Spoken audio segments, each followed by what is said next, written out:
साथ माताएं मैंने यहाँ विराजमान है। सबसे बड़ी बात है तलवारबाजी यहाँ पे कर रही है। कल ही बहुत ही बड़ा प्रोग्राम होने वाला नवरात्रि, जो नवरात्रि का कल 28 तारीख है, 30 तारीख को नवरात्रि भी है। तो आप बहुत ही शानदार दोनों हाथों से तलवार बुला रहे हैं, तो आप अपना परिचय दीजिए।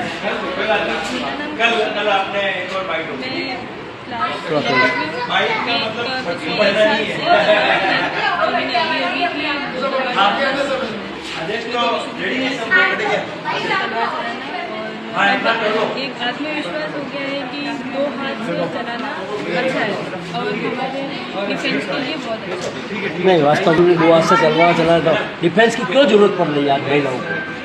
क्योंकि कलयुग है, सबसे पहली बात तो कलयुग है, वहाँ पे किसी का भी अपन विश्वास नहीं कर सकते और कभी भी कुछ भी हो सकता है। महिलाओं के साथ तो हमें डिफेंस की जरूरत होनी चाहिए।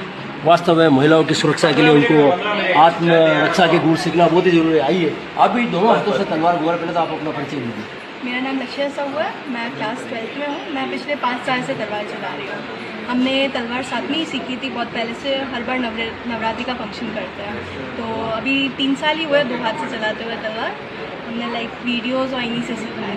तो कहीं डर नहीं लगता आपको कहीं आप घायल हो जाएंगे, आपको चोट लग जाएगी?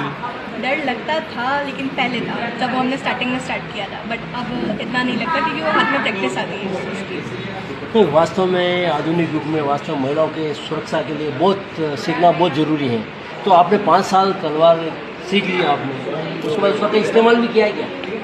मोस्टली हम फाइट में कभी ऐसे कि किसी से लड़ना हो तो उसमें काम आ जाता है। हाथ में पावर आ जाती है एक टाइप की, चाहे आपके पास उस वक्त कुछ हो ना हो, दंड भी होगा ना तो आप बहुत अच्छे से किसी आगे वाले से फाइट कर पाओगे। बात बहुत सेल्फ कॉन्फिडेंस है। तो आपने प्रशिक्षण कहाँ से प्राप्त किया, अपना परिचय भी दीजिए। जय श्री राम, मेरा नाम वेदांशी शर्मा है। हम लोगों ने साथ में ही 5 साल पहले हमारा ये सारा प्रोग्राम चालू किया था, तलवार चलाने का और तलवार सिखाने का। हम लोगों ने ये चीज़ चालू ही इसलिए करी थी ताकि महिलाओं और बहनों के लिए अपना सेल्फ डिफेंस करने की वो रहे कि हम कहीं पे भी खुद को अबला ना समझे कि हम खुद से कुछ नहीं कर सकते। हम सब कुछ कर सकते हैं और हम इतने केपेबल हैं कि हम अपने आप को बचा सकते हैं। हमको किसी तीसरे की जरूरत नहीं पड़ेगी। You mean self-defense is the most important for ladies? या इट इज़ इम्पोर्टेंट बिकॉज अभी जिस तरीके का चल रहा है, जिस तरीके की चीज़ें हम देख रहे हैं आजकल, उस हिसाब से हम किसी पे भरोसा नहीं कर सकते एकदम से, चाहे वो अपने ही क्यों ना हो। हम अपनों पे भी भरोसा नहीं कर पाते कितनी बार, क्योंकि अपने भी धोखा दे देते हैं। बहुत अच्छी बात बताइए। आइए हमारे साथ एक और विराजे हुए हैं। तो आप बताइए कैसा लग रहा है, क्योंकि सारी तलवारें घुमा रहे हैं, आपने कब तक घूमे, क्या पहले परिचय दीजिए। तलवार नहीं चलाते हैं एक्चुअल में। मैं क्या, यहाँ से बच्चियाँ आती हैं, बच्चियाँ तलवार चलाती है और ये जो सस्ता चलता है सस्ता के बीच में सारा देख रेख वगैरह होता है। और मैं क्या है स्टिचिंग का लेडीज़ को मतलब इसका वो सिखाते हैं, मोटिवेशनल फैक्ट उनको तलवार सिखाना करना आप ही बताते हैं? जी बिल्कुल बताते हैं, यहाँ पर आते हैं सभी बच्चे। तो जैसे कल क्या होने वाला है, नवरात्रि में क्या होगा? नववर्ष का जो प्रोग्राम है उसमें हमारी जो लड़कियां तलवारबाजी सीख रही है वो सब वहाँ पर प्रदर्शन करेगी तलवार का। और ये सबसे ज़्यादा मोस्ट इम्पोर्टेंट है कि सबको ये पता चले कि लड़कियां सेल्फ डिफेंस है और वो अपने मतलब लेडीज़ भी ये बताए कि अपने बच्चियों को आगे लाना है तलवार के बाद। ये ज़रूरी नहीं आप तलवार चलाना, कहीं पे भी आप तलवार चलाओगे नहीं, लेकिन आपके हाथ में पावर आती है, आपके एक आँखों में जोश होता है कि आप किसी से भी कहीं पे भी लड़ सकते हैं। ये ज़रूरी नहीं है कि आप तलवार चला के ही लड़ोगे, लेकिन अपनी ताकत बता सकते हैं। बहुत धन्यवाद। आइए, आधुनिक युग जो चल रहा है माताओं बहनों के लिए, बच्चों के लिए बहुत ही विध्वंसकारी है। उनकी जान को, उनकी इज्जत को कहीं भी रक्षा सुरक्षा नज़र आती नहीं है। आइए माताओं बहनों से मिलते हैं, तलवार लेके ये प्रदर्शन कर रहे हैं। तो पहले तो आप उनका परिचय दीजिए। मेरा नाम रूपम मिल्खाना है, मैं एक समाज सेविका हूँ और अभी हम लोग ये जो नववर्ष हमारा 2000 चैत्र नववर्ष आ रहा है, 30 तारीख से। उसके पूर्व ये सेवा समिति अपने द्वारा जो प्रोग्राम हो रहे हैं उसमें हम तलवारबाजी का प्रदर्शन कर रहे हैं। इस प्रदर्शन का सिर्फ उद्देश्य यही है कि हर माता बहन और हर हर बेटी को अपनी सुरक्षा करना आना चाहिए और हर एक को अस्त्र और शस्त्र की शिक्षा मिलनी चाहिए।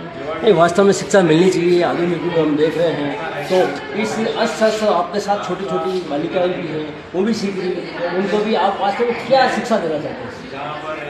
सबको शिक्षा देने का यही मतलब है कि यह मतलब नारी किसी के अधीन नहीं है। वह चाहे तो रणचंडी का रूप भी ले सकती है और वह एक वही नारी है जो एक इंसान को जन्म देती है। तो नारी को अबला न समझा जाए और औरत को औरत न समझा जाए। उसको ये समझे कि वो अगर एक बच्चे को जन्म दे सकती है तो अपनी रक्षा भी स्वयं कर सकती है। बहुत बड़ी बात है, नारी को अबला नहीं समझा जाए, नारी को सबला सबल समझा जाए। हाथों में इनके तलवार हैं, लिए हुए खड़ी है नारी आज की। देखिए आप अपना परिचय दें। मेरा नाम वर्षा कुमावत है। मैं एक बीजेपी से महामंत्री हूँ। बीजेपी का मोहम्मद वो ठीक है, लेकिन आज जो सारी माताएं बहनें या तलवार लेके नवरात्रि आ रही है तो क्या संदेश देना चाहते हैं? मेरा संदेश सभी से यही है कि जब मैं इस चीज़ का प्रशिक्षण लिया अडावल में, उस दिन से मैं इस अजब सेवा संस्थान और अडावल से जुड़ी हुई हूँ। मैंने ये 2021 में सीखा था और उसके साथ साथ ही मैं अपनी बच्ची को और अपने आसपास के लोगों को इससे प्रशिक्षित भी करना चाहती हूँ। मेरा मकसद एक ही है कि अपनी आत्मरक्षा और अपने बच्चों के अंदर वो मैं भरूँ बचपन से कि हमें क्या करना है, हमें अपनी आत्मरक्षा कैसे करनी है, हमें आगे अपने मतलब जो पुरखों से चले आ रहे महाराणा प्रताप वो उनके अंदर भरना है ऐसा कि वो अपने अंदर ये जोश लेके चले कि हम किस जगह से हमें मेवाड़ की धरती पर हमने जन्म लिया है। तो हमारे लिए सबसे बड़ा सौभाग्य की बात ये है कि हमने मेवाड़ की भूमि पे जन्म लिया है।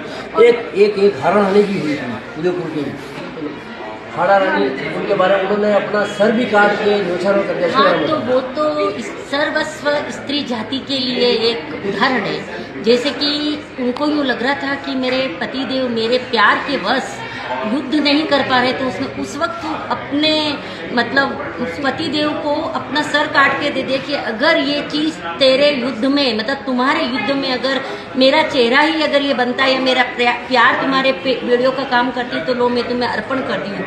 तो ये तो रानी पद्मनी, रानी हाड़ा रानी, फिर हमारी सारी वीर माताओं की भूमि है। तो यहाँ की हर नारी को आत्म सुरक्षा, आत्मरक्षा और समर्पण करे तब तक ठीक है, पर उसको अबला नहीं समझना है। और उससे मतलब अगर औरत का माँ का रूप है तो उसे माँ का रूप भी समझे और एक रणचंडी का रूप भी समझे। तो आदमियों में ये खोप भी होना चाहिए कि औरत अगर माँ है तो वो कभी रणचंडी भी बन सकती है। वास्तव में औरत वास्तव में पत्नी का रूप होती है, बेटी का रूप होती है, मातृ रूप बच्चे को जन्म ही वही देती है। उसको अबला न समझा जाए, उसको सबला समझ के उसकी इज्जत हमेशा करनी चाहिए।